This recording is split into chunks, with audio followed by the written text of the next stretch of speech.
Olá, meus amigos e minhas amigas. Bom dia, boa tarde, boa noite. Afinal, a gente não sabe que horas está ouvindo, né? Então, bom a gente dar bom dia, boa tarde, boa noite. Meu nome é Bernardo Surur, eu sou o CEO aqui da Bcrypto. Vamos aqui para o 19º episódio do nosso ABcast, podcast aqui da Bcrypto. E hoje vamos conversar sobre um tema muito importante que recentemente teve na mídia. Recentemente teve uma grande propagação, eita, falei até errado, uma propagação do tema porque é o primeiro no mundo nesse sentido. Bom, hoje vamos conversar sobre a autorregulação de tokenização que foi elaborada aqui pela Bcrypto, desenvolvidas aqui pela Bcrypto, baseando aqui em todas as práticas que nós temos hoje do mercado. Para nós conversarmos sobre isso, está comigo aqui Rita Cassolato, Head de Compliance e Gestão de Riscos da LIC e coordenadora do Comitê de Autorregulação da Bcrypto. Muito Rita, obrigada muito pelo obrigado. convite. Adorando estar participando desse evento aqui com vocês. Maravilhoso. E conosco também está o Matheus Canguçu, que é Head of Legal da Loop e coordenador do Comitê de Autorregulação da Bcrypto.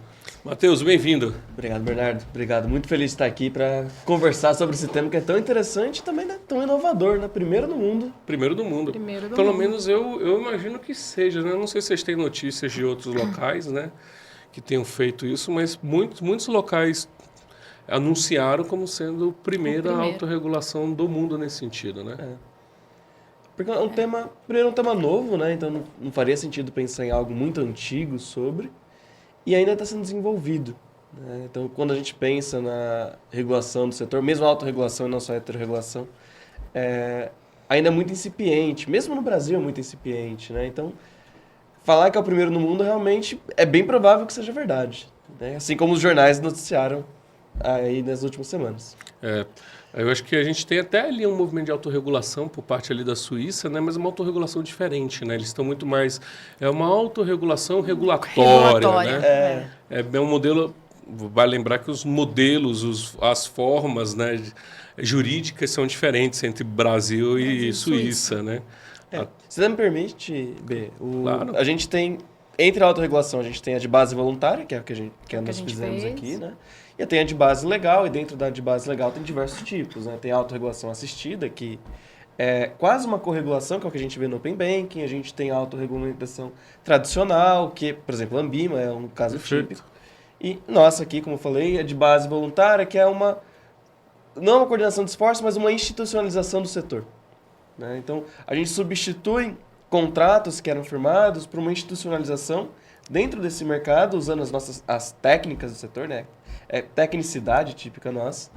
E ao usar essa tecnicidade, a gente tenta alcançar, primeiro, uma melhor qualidade, mas também uma antecipação de demanda, solução de controvérsias. A gente tenta, basicamente, aumentar a qualidade do setor usando isso de... De forma prática, né? Exatamente. O que a gente faz no cotidiano, trazendo aqui de uma forma prática. Pivô, exatamente.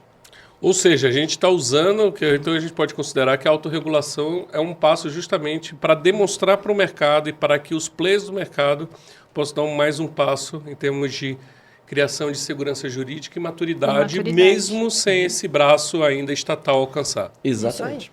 Bom, mas Ritinha, me fala uma coisa. Falando assim, parece que foi tirado assim do nada, né? E vocês dois são os construtores dessa autorregulação. A gente não pode esquecer do grande Eric e do Leonardo do EBSO, né, que tiveram apoiaram a gente aqui muito nessa ação, inclusive a Larissa também. Larissa, né, do Banco Itaú também, que apoiou muito fortemente essa ação. Mas vocês dois são os coordenadores, foram aqueles que fizeram todo o trabalho ali em conjunto com o comitê, justamente para que chegasse em um consenso. Aí, Rita, minha pergunta é: essa autorregulação assim nasceu do nada ou já começou já tendo alguma base, alguma referência, né, como meio ali? Eu acho que o que vale destacar aqui, né, Bernardo, eu acho que é algo que a associação já fez isso, né? Então, acho que desde 18, quando a Bcrypto nasceu, quando começa a falar de autorregulação, quando você pega toda a história, né, da Bcrypto, cripto, autorregulação de cripto, como foi feita, a governança. Então, ela trouxe já essa estrutura para a gente. Então, a gente não começou do nada, né? Então, assim, ela trouxe já uma estrutura e a necessidade, quando a gente começou a falar literalmente, de token, né? Da tokenização em si. Então, eu acho que essa base que a gente teve, como a Bcrypto, alicerçando e trazendo todo esse contexto, né, que o Cangu já falou, trazendo a praticidade de empresas que já trabalham com isso, olhando o material e falando assim, é isso que a gente precisa. Foi de uma forma rápida, eu acho que a gente conseguiu construir aí de uma forma rápida, né, entre todos. Foi muito árduo, trabalhoso, né? A gente está falando aí que a gente envolveu todos os associados da Bcrypto, mas eu acho que a gente conseguiu, de uma forma rápida, trazer os pontos principais que realmente a gente quer que toque nessa autorregulação, né? Que realmente emplaque e que ela é um documento que a gente brinca e fala bastante. É um documento vivo, que eu acho que é só o pontapé inicial. É um documento muito vivo, que vai ter muitas mudanças ao longo dessa caminhada, né? Mas o que ele traz para a gente? Ele traz o que realmente a gente quer que seja visto, né? Que é a transparência para o investidor, que traga essa governança. Então, acho que ele foi, sim, estruturado, já olhando tudo que a Bcrypto já tinha feito, né, e dado esse alicerce para a gente, e a nossa prática de mercado. Então, acho que foi essa a nossa caminhada aí nessa coordenação. Ele é uma combinação de esforços, né, de visões e tudo mais. E, na verdade, eu falo combinar, mas ele é o primeiro passo, né? A ideia é que ele seja sempre reiterado, até com a regulamentação se tornando cada vez mais complexa, a gente tornando também a autorregulamentação mais complexa. A ideia é um documento vivo. Ou mais fácil, né? Porque uma coisa que a gente estava conversando até aqui fora, eu acho que é bom a gente já até fazer esse anúncio, né? O processo de primeira emissão de um token regulado, né? Olhando hoje a regulação que nós temos hoje, a 88, ele é extremamente complexo, né?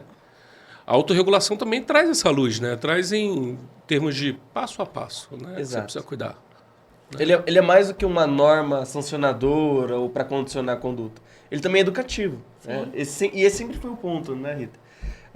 A ideia dele é não só punir, condicionar, enquadrar os participantes, mas também guiá-los em como eles podem ter uma conduta tanto mais segura quanto de melhor qualidade no setor. Então, como fazer essa emissão, como garantir a transparência, inclusive isso é um dos tópicos da autorregulamentação.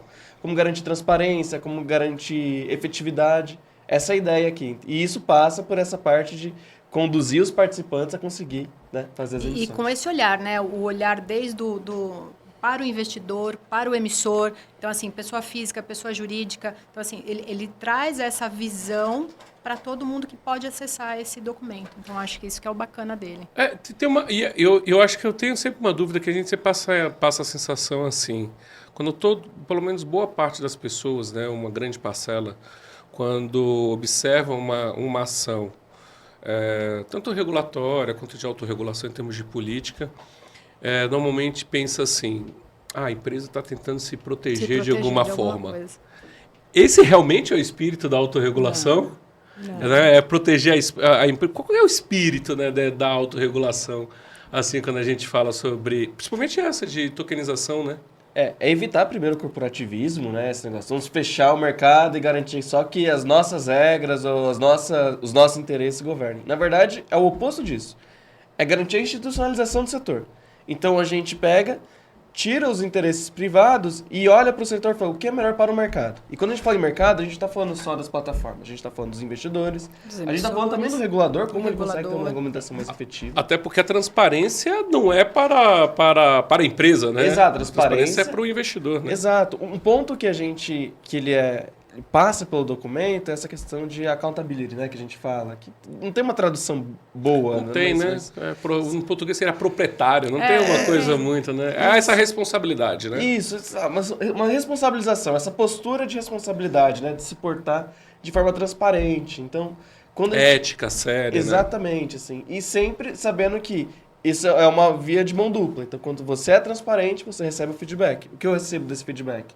Como tratá-lo, como ele influencia, tudo isso é parte da ideia. Eu acho que vale destacar 2 pontos, né? Quando a gente fala de autorregulação, que eu acho que é uma coisa bem bacana, a gente já começa a se preparar para o regulador. Então, acho que esse é um ponto que já é uma evolução. Ou seja, quando lá na frente o regulador falar assim, olha, eu já tenho algo traçado, né? Então, assim, não vai ser um divisor de água quando isso vier, porque a gente já está num caminho que a gente já está traçando qual que é o caminho o mais pautado ali para o nosso, o que é certo. Né? Eu acho que essa transparência do que a gente tanto fala veio nos ofícios também quando a CVM passou, né, o ofício 4, 6, que é a transparência para o investidor. Então, assim, eu tenho meu dinheiro, como que eu quero investir? Né? Então, quando você tem no mercado algo que já é autorregulado, como que funciona isso? Deixa eu entender. Já tenho uma diretriz, já tenho um caminho a seguir. Então, assim, eu acho que isso você consegue hoje, já para o investidor que consegue trilhar esse caminho, ele consegue ver e falar assim, não, isso daqui é mais aceitável, esse é o caminho mais seguro. Eu acho que esse é um dos pontos. Um ponto bom aqui, inclusive, é que para alcançar isso, a gente tentou diminuir o custo para as plataformas. Para as plataformas. É importante, né? Então, por exemplo, se a gente olha a Resolução 88, ela tem alguns anexos que você é obrigado a enviar para a CVM. Ao invés de a gente criar anexos novos, documentos novos, a ideia é, nos próximos passos, sempre incorporar esses documentos no formato que ele já existe. Perfeito. Não criar tipo, canos paralelos, vamos colocar assim. É criar eficiência, né? É ganhar eficiência. Negócio. Né? Porque muitas vezes as pessoas observam, né, a frase de não, para evitar novos custos para as plataformas. Né? E fala assim, a empresa não quer implantar controle, a empresa não quer fazer. Pelo contrário. Ao contrário, né? Aí a intenção é justamente deixar mais eficiência, todo mundo ganha, né? Exatamente. Né? E evitar estigmatizar o setor, né? Tipo, evitar que as más práticas contaminem todo o mercado, que é um mercado que sim, tem um potencial gigantesco, né? Especialmente, não só para os investidores terem uma rentabilidade melhor, mas para as pequenas empresas, para os pequenos emissores conseguirem captar recursos com o público. E isso eu acho muito legal, né? Porque quando todo mundo pergunta para mim, eu não sei a visão de vocês, né? Eu imagino que seja bem parecido com a minha. Quando perguntam para mim assim, falam assim, se fosse apostar, né, num setor, né, numa área da cripto, qual que você apostaria? Bom, primeiro que eu continuaria apostando na adoção de cripto em massa por parte da população, seja para fins de investimento, seja para fins de reserva de valor, seja para pagamentos, enfim, não importa, né? Eu continuaria apostando nisso, mas eu também sempre aposto na tokenização no Brasil. E ali, quando eu falo sobre essa aposta, eu dou um exemplo prático, né? Eu falo, hoje no Brasil, você tem um mercado de capitais, né, que é o mercado, vamos dizer assim, regulado pela CVM, que é o mercado que você acessa na sua corretora, que você acessa no seu banco, né? Que ele é um mercado muito caro para quem emite e muito difícil para quem compra, né? Então, hoje a tokenização, ela permite essa inclusão das pessoas hoje que não têm acesso ao mercado, né? Então, quando fala sobre tokenização no Brasil, eu vejo um grandíssimo potencial, principalmente no Brasil. Acho que alguns números que a gente sempre reforça, a gente vê volumes muito grandes no mercado de capitais. É normal que se tenha, é esperado que se tenha. Se eu não me engano, agora a CVM até publicou falando de alguns bilhões, algumas centenas de bilhões que foram emitidos nesse último mês. E faz total sentido quando a gente vê esses números. E tem que ter um mercado de capitais forte. Mas quando eu vejo ali a quantidade de CPFs, pessoas físicas que estão no mercado, aí você vê uma pequena porcentagem da população, né? Que fica variando ali entre 3% e 6%. Né? Então, é um mercado que, para a pessoa física, né, para as pessoas, para o cidadão, né, para todos nós brasileiros, é um mercado que é mais inacessível. Então, eu vejo a tokenização com possibilidade justamente de levar o investimento para essas pessoas. Permitir que elas consigam ter acesso, né? E aí, eu acho que vem uma pergunta para vocês. Dentro da autorregulação de tokenização, é aplicado a só um tipo de tokenização? Quando ela foi desenhada pensando em quais tipos de tokenização para a gente poder trazer essa segurança para as pessoas e transparência. Rita, quer começar? Eu falo. Pode começar. Quando a gente desenhou, e esse é até um ponto importante, a gente desenhou a autorregulamentação pensando na forma como ela está se desenhando no Brasil hoje. Então, a gente teve alguns incentivos da CVM, incentivo não no sentido financeiro, tributário, nada disso.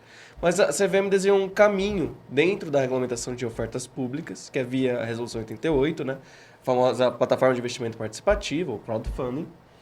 E por meio dessa emissão, fazer ofertas públicas reguladas, com reportes para a CVM não são emissores autorizados pela própria característica do 88, né? Mas a plataforma em si é autorizada pela CVM, né? Você envia reportes para a CVM e ela tem visibilidade desse processo.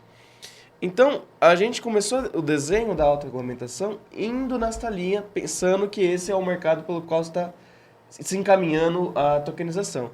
E isso parece um fato, né? Se a gente compara o primeiro trimestre de 2023, que é logo antes dos ofícios circulares, e o primeiro trimestre de 2024, a gente teve um aumento de 347% no número de emissões. Caramba! De crowdfunding. Estourou. E só comparando o primeiro trimestre. Caramba! Né? Primeiro com o primeiro.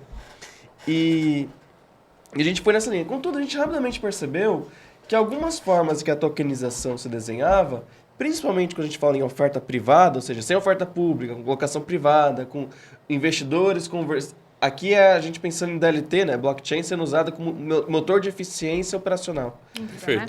Também estavam sendo utilizadas e era um mercado válido, que faria sentido trazer a autorregulamentação. Então, foi desenhado para essa questão da oferta pública e ela tem lá uma cláusula de adesões voluntárias para ofertas privadas. Que legal. Para aqueles que queiram desenhar em colocações privadas também poderem trazer a autorregulamentação para dentro da estrutura. Mas acho que o desenho principal, até só corroborando aqui com o Cangu, é a estrutura. Né? Eu acho que o nosso desenho, é o que a gente falou, é um documento vivo e o que a gente fez foi a estrutura, né? Passando por todas as etapas ali, desde da transparência, o sistema, a questão de... eu acho que é algo bem bacana que a gente fez no documento, que é um glossário. Então, assim, eu acho que isso é algo bem bacana que consegue dar vazão nem para quem não entende, começar a entender o nosso mundo. Então, acho que isso é super positivo, né? Eu acho que, voltando até num ponto que você trouxe na sua fala, há 3 anos atrás, eu venho do mundo totalmente regulado.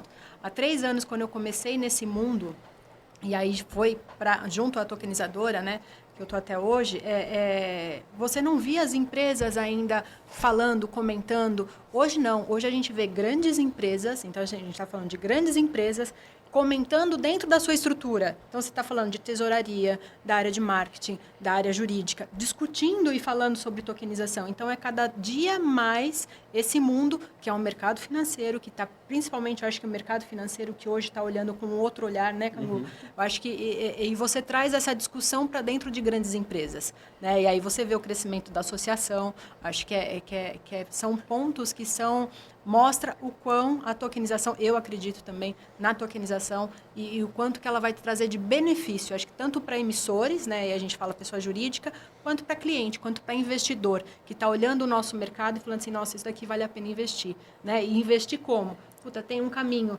é autorregulado, né, quem são as empresas que estão participando. Então, acho que o investidor ele também traz e ele precisa dessa qualificação.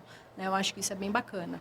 Mas é importante soltar que tem um tipo de tokenização que não está abarcada na autorregulação, que são os stablecoins. Se a gente pega o conceito bom ponto. Verdade. Se a gente pega o conceito de tokenização, né, que são ativos de mundo real, sendo tipo envelopados e distribuídos, se a gente parar para pensar tecnicamente, stablecoins também é isso. Né? Exatamente. Você pega títulos do mercado monetário, né, de curto prazo, você pega realmente moeda ou depósitos bancários, você pega títulos do tesouro, envelopa, trava o valor, né, você tenta manter estabilidade ali num PEG, né, numa faixa, e distribui. Né? Stablecoins fazem isso.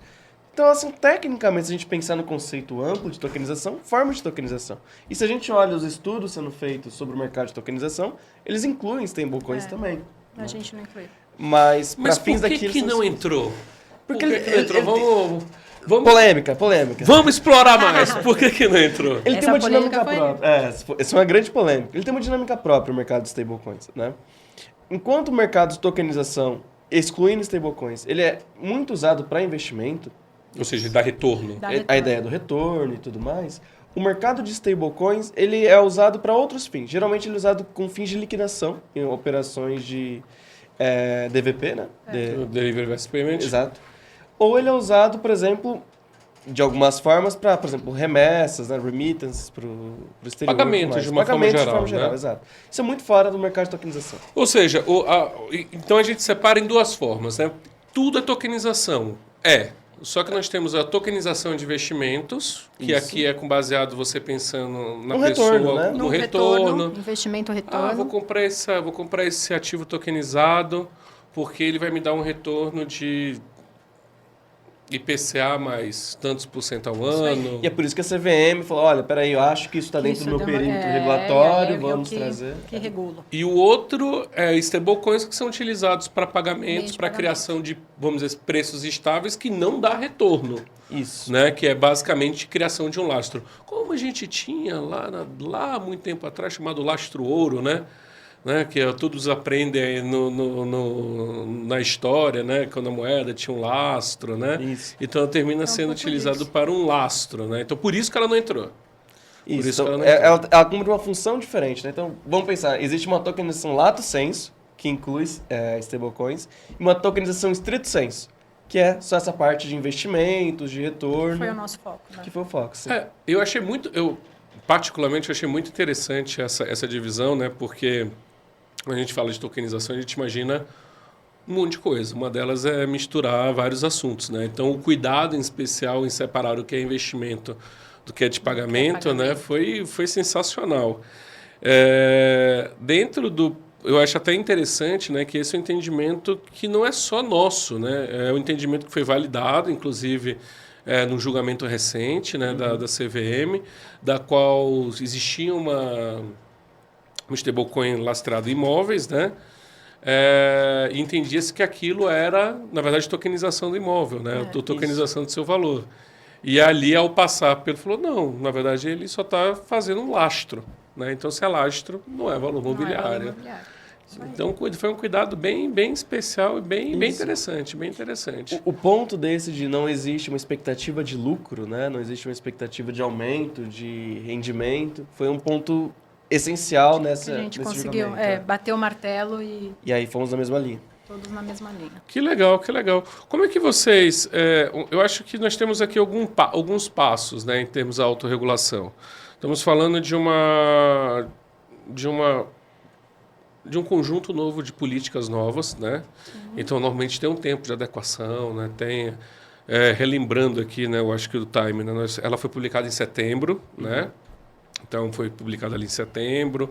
Para o mercado, ela tem um tempo de amadurecimento, vamos colocar assim, né? De maturação, de ajustes, naturalmente, né?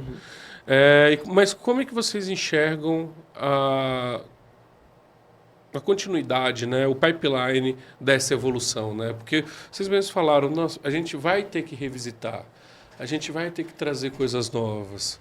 O mercado vai evoluindo, as coisas vão mudando, né?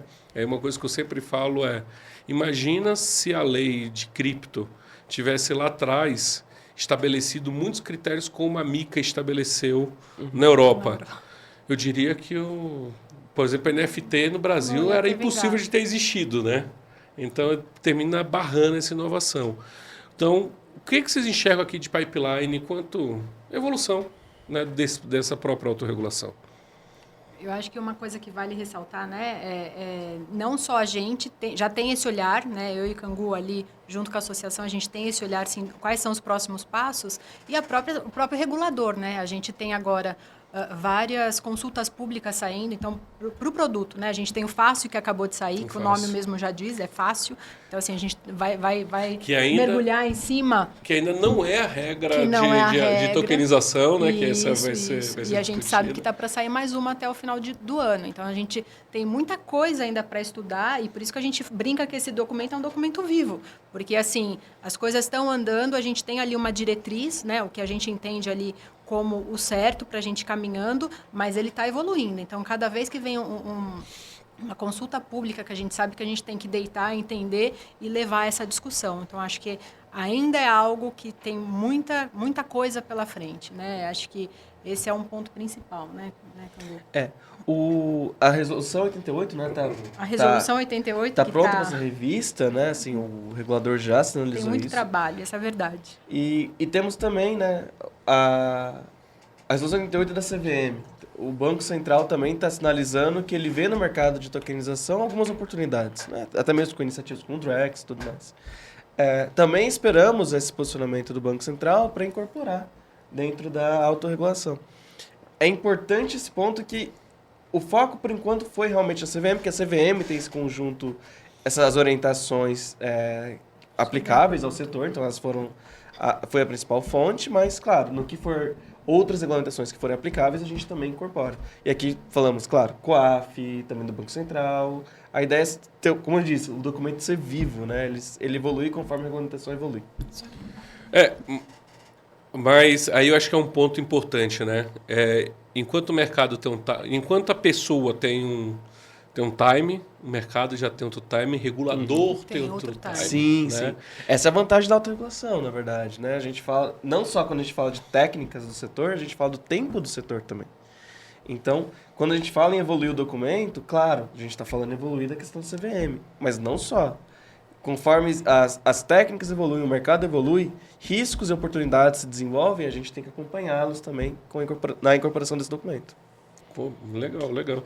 Você acha que a gente pode prever ou já contar que em 2025 a autorregulação de tokenização vai ter o selo, vai fazer parte ali do programa de certificação da ABCripto? Será que a gente já pode considerar que as empresas vão ter, além do selozinho de PLD, também um selo de tokenizadora? Seria legal, com certeza. É uma forma de diferenciar no mercado, né? Assim como existe, não querendo fazer um paralelo, mas só para exemplificar, o selo Ambima, né? E é algo que diferencia, né? O selo de tokenização da ABCripto também. E eu acho que o bacana da nossa autorregulação é assim, que ela fala do produto, né? Então a gente fala, o selo a gente pode sim, né? Falar assim, a gente seria algo bacana, porque a gente tem como estruturar ali, como eu estruturo, como eu acompanho, como eu faço. Então você tem a etapa, porque o resto é tudo que a gente já tem. Então assim, como é que você faz um bom QIC, como que você faz a questão do, né, todo de PLD, onboarding, controles internos, você já tem essa trajetória, essa governança dentro da sua organização, né? O selo é como eu faço bem feito a tokenização em si. Então, acho que é algo que dá para se pensar assim, viu, Bernardo? Agora, pensando, né, em movimento regulatório, que está vindo muita coisa aí, né? Muita a gente coisa. sabe, né?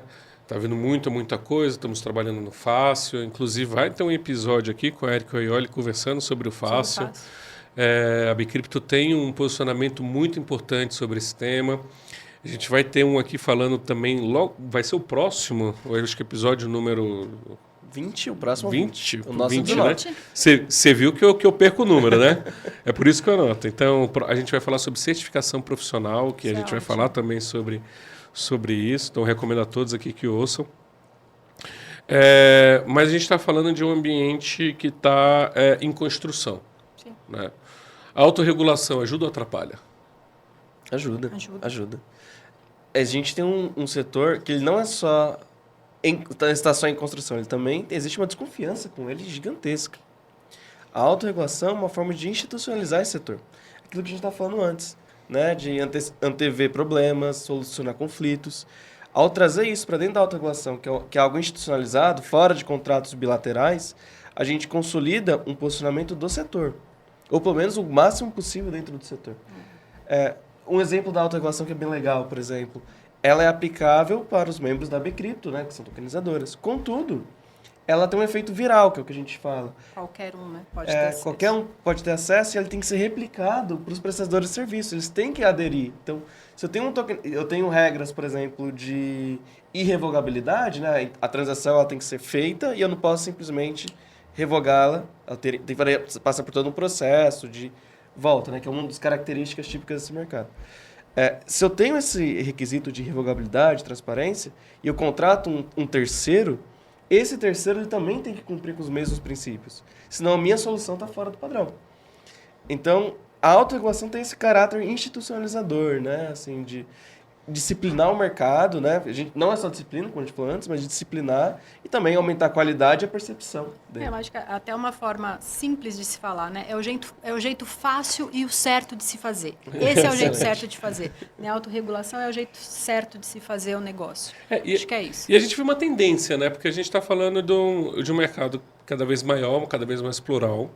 Não só o de cripto. De cripto tá, porque não existe um espaço grande de crescimento, né? Mas a gente está falando isso em todos os mercados, né? E pedir para o regulador pensar em tudo e resolver tudo é um tanto complexo. E moroso, né? Moroso, Imagina. né? Você tem ali uma questão orçamentária dos órgãos, né? Que eles não conseguem expandir, o que causa que causa demora em processos, né? Justamente pela quantidade de pessoas, pela quantidade de investimento. Então, cada vez mais acho que a gente vai ver autorregulações no mercado, né? E aí você falou da Anbima, Cangu, vou chamar de Cangu. Agora já vou chamar de Cangu. A Anbima faz um trabalho maravilhoso há anos nisso, né? A Anbima Anbima, boa parte da construção do mercado de capitais hoje, que temos hoje, feita muito. foi graças à Anbima, né? Um pensamento não só da Anbima, mas da Andina, na época que fundiram, né? Mas a autorregulação é uma prova viva de que é possível o mercado se autorregular e é possível... A BSM na Bolsa, por exemplo. A BSM. Né? Por que não no mercado cripto, né? Sim, com toda certeza. Não, né? O mercado ainda está se desenvolvendo. E existe essa crítica mesmo. Faz sentido burocratizar? Não sei se as pessoas viram, mas fiz aspas no ar, né? Ele fez aspas. Burocratizar? Não creio que seja burocratização. A gente realmente está falando de coisas, por enquanto, muito básicas. Né? De como deve Que é como estruturar, né? Como eu estruturo esse mercado, como que eu faço do jeito certo. Que eu acho que esse que é o... por isso que eu não vejo como um vilão quando a gente fala de autorregulação. Se você pega questão de Anbima, a gente começa a se autorregular, o regulador olha e fala assim, deixa eu ver onde que eu vou tocar, né? O que eu vou ver? Né? Já muda. Então, assim, por isso que eu falo e repito, não tem um divisor de águas quando chega lá na frente. Porque o mercado ele já entendeu como funciona, já entendeu o jeito, a estrutura, né? E como ele é voluntário, se alguém acha que ele cria obrigações para além daquelas que são necessárias, ele não precisa aderir à autorregulação. Ele segue nas normas regulares, não vai ter o selo, não vai ter esse adicional de confiança. Mas ele está nas boas práticas, né? Mas ele está nas boas práticas, ele consegue construir o mercado como ele quer, né? Vamos colocar dessa forma. Agora, se você quer ter esse selo, você quer ter esse plus de confiança, aí a autorregulação é importantíssima. Mas vamos lembrar que todos os associados da Bcrypto estão sob as regras da autorregulação. Sim, os da Bcrypto sim. Então, todos estão sujeitos, porque isso é uma coisa importante, né? Hoje nós somos em 52 membros que concordam com todos esses itens, né? Então, nós estamos falando de 52 membros. Numa média, nós temos 2 pessoas para cada um. Nós estamos falando mais de 100 pessoas concordando, né? E foi bem democrático, né, Rita? A gente levou para todo mundo o texto, recebeu os feedbacks, voltou, discutiu. A ideia era justamente construir a 200 mãos já. É o que a gente fala, a gente foi coordenador literalmente, né? Para coordenar. Mas eu acho que a construção foi feita em várias mãos, viu? Sabe uma coisa que eu queria compartilhar uma experiência que eu tive? Num passado recente, eu fui diretor executivo de compliance de uma empresa cripto, né? Antes aqui de retornar à associação como diretor naquela época de relacionamento institucional. E ali naquela época, eu recebi uma diligência de uma empresa, de uma Big Four, na época do processo de investimento, né? Esse é um processo bem natural no mundo de investimentos no geral, né? Não vamos colocar isso no mundo de startups, porque não é, né? Porque quando eu trabalhava na B3, eu também recebia, né? Diligências de outros investidores, de outros acionistas, era super normal. E eu achei muito interessante, né? Porque aquela Big Four não fazia parte, né, da associação naquela época. Ela não tinha... Big Four é uma empresa de auditoria e consultoria, nós somos as 4 maiores do mundo, para poder explicar. Ela não tinha nenhum tipo de vínculo com a Bcrypto. Mesmo assim, todos os procedimentos de diligência voltado à conduta e prevenção à lavagem de dinheiro eram baseados pela Bcrypto. Era o manual da Bcrypto. Então, você vê como é que esse efeito viral, né, esse efeito de rede continua. Né? Fala assim, existe uma referência assim, no mercado. Está lá, pode pegar, é acessível. Não está dentro de uma caixa preta que você não sabe o que é. Não, está lá no site, né? Então, para quem estiver nos assistindo ou nos ouvindo, né? Acesse lá www. Nem sei, não se fala mais www. Agora é abcrypto.com.br/autorregulação. É isso. E aí tem acesso ao documento, tanto a versão atual quanto as futuras também. E em breve, né, Rita? A gente vai ter também mais uma nova publicação, porque não terminou por aí. Não. Eu acho que é isso que a gente fala bastante e replica e bate, né, Cangu? Acho que é um documento vivo. Você tem saindo essas consultas públicas, que é onde a gente anda em paralelo e o mercado vai vindo, vai acontecendo. Eu acho que a gente não para. Os produtos, né? Os nichos de tokenização vêm, a gente pode se aprofundar em cada um deles. Então, acho que a gente tem muita coisa para a gente falar sobre esse mundo de tokenização. E experiência também, né? Cada vez que faz as emissões, percebem as eficiências, as ineficiências, o que pode melhorar, o que tem que manter. E esses aprendizados são todos incorporados também. Eu acho maravilhoso. Eu sou super fã da ideia de autorregulação. Já vi funcionar, já vi colocar. Eu acho que, como tudo, eu acho que isso é de uma forma geral, né? As pessoas normalmente elas esperam que o completo esteja pronto desde o início, mas não é, né? É tudo um passo de amadurecimento e crescimento, né? Ninguém nasce adulto. Ninguém nasce adulto. E acho que é trazer até uma experiência minha, pessoal, né? Quando eu saí do mundo regulado, né, e vim para esse mundo de cripto, há 3 anos atrás, quando eu sentei na cadeira, eu falei assim, agora eu começo aonde? Né? Eu começo por onde? Para onde que eu vou? Bacen, CVM. Aí eu falei assim, vou na autorregulação de cripto da AB Cripto. Então, acho que para mim foi algo que foi, literalmente, eu consegui ver esse divisor de águas e falei assim, por onde eu começo? Né? Então, acho que isso, a autorregulação, tanto de cripto, a nossa de tokenização agora que a gente está desde setembro no ar, eu acho que isso mostra o quanto que a gente consegue caminhar junto de acordo já com alguns pontos que o regulador já está de olho, né? Já sabe quais são as boas práticas de mercado. Então, eu já começo a incorporar isso dentro da organização. Então, acho que isso, para mim, é fundamental, sabe? É o jeito certo, na hora certa, fazendo certo ali. Acho que isso é bem bacana. Maravilha, eu tô muito feliz, assim, eu pessoalmente falando, né? Eu sou apaixonado por ações como essa, eu sou apaixonado por questão de construção. Eu não sou um mantenedor no sentido de, vamos criar algo e isso só vai gerir. Eu não gosto de construção e eu vejo construindo isso, eu fico, ainda mais com vocês, fico muito feliz. Eu vejo, assim, uma projeção maravilhosa pela frente. Para encerrar, quero fazer uma última pergunta para vocês. Primeiro, Cangu, eu tenho 2 perguntinhas para ti. Era uma, hein? Era uma. Você está participando do CRIA. Sim, sim. Né? Você está participando do CRIA da CVM, sim, né? Sim, conta um pouco como essa iniciativa, também ajuda o CRIA também, ajuda as iniciativas do CRIA. Sim, o CRIA é esse portal de interação do regulador com o mercado. Eu não posso falar pelo CRIA, não sou da CVM, sim, né? Claro. Né? Sou só um pesquisador. Mas a ideia justamente é falar com o mercado, trazer as experiências do mercado e internalizá-las. Então, a ideia é, quando a gente fala de uma autorregulamentação, quando a gente fala de uma experiência legal, por exemplo, o Leak, a gente falou com a Leak, a gente falou com a Amfi, a gente falou com diversas peer, a gente falou com diversas tokenizadoras, escritórios de advocacia como o do Eric, né, a VBSO, que ajudou aqui na construção da autorreglamentação. Vimos o documento da autorreglamentação, trouxemos. Iniciativas como essa, elas trazem um feedback muito legal para o regulador. Então, a gente, pelo menos no CRIA, que é no caso do IFD com CRIA, né? Que é Perfeito. Que é um órgão de pesquisa. Isso traz um material muito bom para a gente pensar a argumentação, sugerir, discutir. Isso é muito legal. Então, isso influencia a forma de pensar, de regulamentar, de como a gente vê o mercado e como ele se constitui. Legal, que legal. Isso é um pensamento importante, né, Rita, que a gente tem no setor, esse pensamento colaborativo, né? Sim.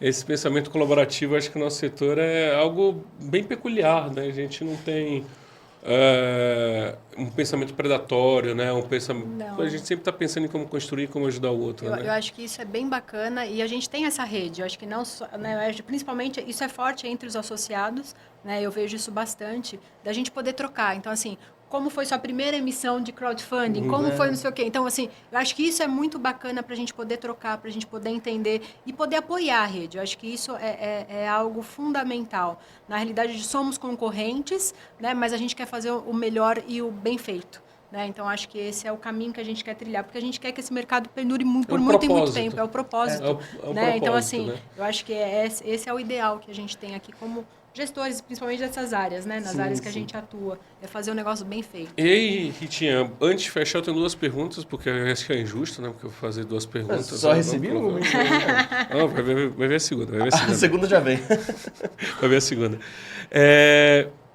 Dentro desse processo, né, de autorregulação, como é que hoje a gente observa sempre a LIC passando por investimento, né? Tendo ali, como é que isso ajuda do ponto de vista corporativo para o investidor, né? Como é que a autorregulação ela ajuda nesse processo? Acho que esse é o ponto positivo, né? A gente ter não só a autorregulação, mas como as boas práticas, quando a gente fala de PLD, quando a gente fala de compliance, quando a gente fala de governança como um todo, né? Quando a gente olha esse mundo, traz isso para a LIC, porque a gente tem meio que somos uma startup, e a startup às vezes não tem tudo, mas quando vem investidor, o investidor olha para você e fala assim, você não tem? Não, eu tenho, né? Eu tenho. Então, assim, a gente não consegue mais se enquadrar nesse, sou startup, ainda meu mundo é pequenininho, não preciso disso. Não, hoje a gente tem. Então, a maioria das empresas aqui, né, associadas, uma área eficiente de compliance, de controles internos, gestão de risco do negócio. Então, assim, quando a gente tem esse olhar associando a um produto, né, que tem uma autorregulação, que eu sei qual caminho eu quero seguir, isso brilha o olhar do investidor, né? Numa diligência, a gente consegue ser eficiente, ser rápido, né, e fazer com que isso gire muito rapidamente e acabe num investimento positivo, né? Então, acho que esse é um dos pontos principais aí que a gente é focado. E foi construído essa conscientização do... Até peço desculpas, Ita, por entrar na conversa aqui, mas foi criada uma conscientização dentro da Bcrypto, falando da importância de compliance, importância de PLD. Isso criou um feedback positivo muito legal, né? Então, assim, estar na Bcrypto ajudou a reforçar essa percepção de PLD importante. Eu acho que é o que traz do mercado, né? Quando a gente olha, quando fala para o mundo de cripto, antigamente, você falava de cripto, já arrepiava, né? Associado a muita coisa negativa. E hoje não. Quando a gente fala de cripto ou de uma associação, quando a gente está falando que a gente está se autorregulando, não é que a gente está saindo fora do conceito do que era, mas a gente está trazendo realmente o que é necessário para aquilo se manter, que é o que a gente quer ver. Já não é mais o futuro, a gente já está nele, né? E como que a gente mantém isso hoje? Então, acho que esse é o bacana do que a gente está criando. Maravilha! A última pergunta é para os dois. Olha. Aí, ó. Mais simples. Quando vocês enxergam aí 2025? 2025, a gente tem altas expectativas. Desculpa. Então, eu vou falar por mim. Altas expectativas. Temos as consultas públicas, né? Como a gente falou, provavelmente temos normas novas. Temos mais algumas interações que a gente tem que fazer no documento para atualizá-lo, tanto com as normas quanto com as práticas do mercado. Mas com o crescimento que a gente tem visto no mercado de tokenização, enquanto cada vez mais o mercado de tokenização acaba entrando no imaginário popular, né, de uma forma de tornar mais eficiente esse processo que é tão relacionado com burocracia, com intermediários e tudo mais. Quanto mais essa percepção se desenvolve, mais gente acaba entrando nesse mercado. Então, as expectativas, pelo menos para mim, são bem altas em 2025, um ano em que a gente vai continuar essa tendência de acelerar, né, a quantidade de emissões, em quantidade de investidores, a quantidade de valores captados, distribuídos. A ideia é para frente, né? É basicamente isso. Eu acho que é muito trabalho, Bernardo. Acho que é muito trabalho, assim, principalmente a gente nas nossas casas, junto com a associação, fazendo desse material, do manual de autorregulação cada vez mais forte, né, para o setor. E é o que eu falo, acho que a tokenização ela está na voz de muita gente que antes a gente não via tanto. Então, você ouve isso do Bacen, você ouve isso da CVM, você ouve isso de outros órgãos, né?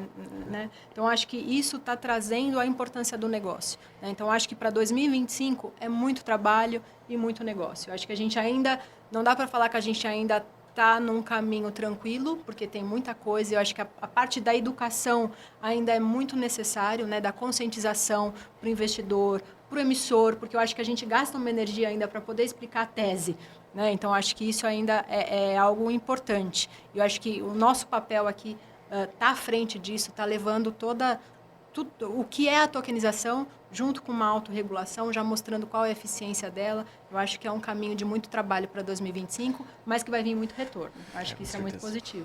Vocês sabem que a Bcrypto lançou... Vocês sabem, não, acho que para todos que estão nos ouvindo, né?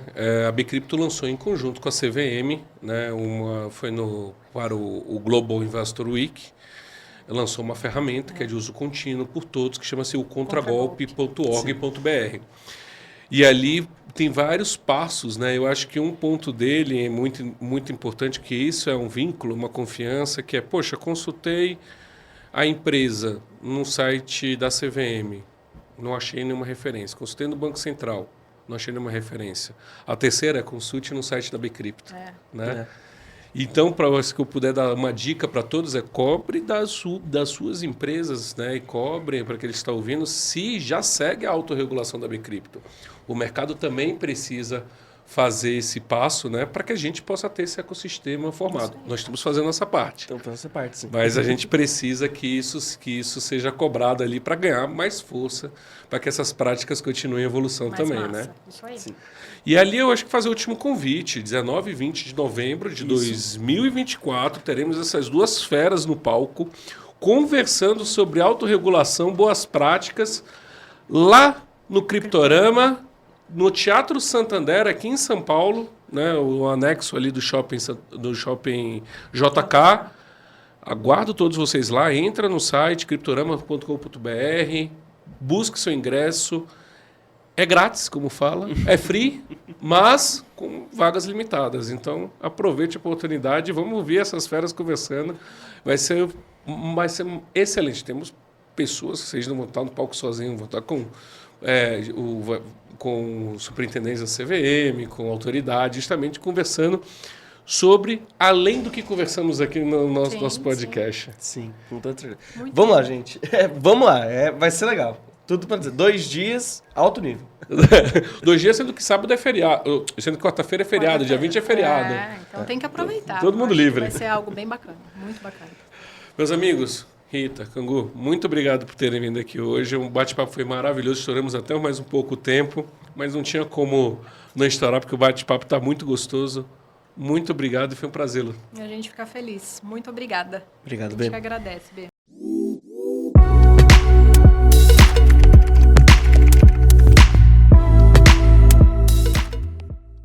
Esse podcast foi produzido por Gramofone Podcast.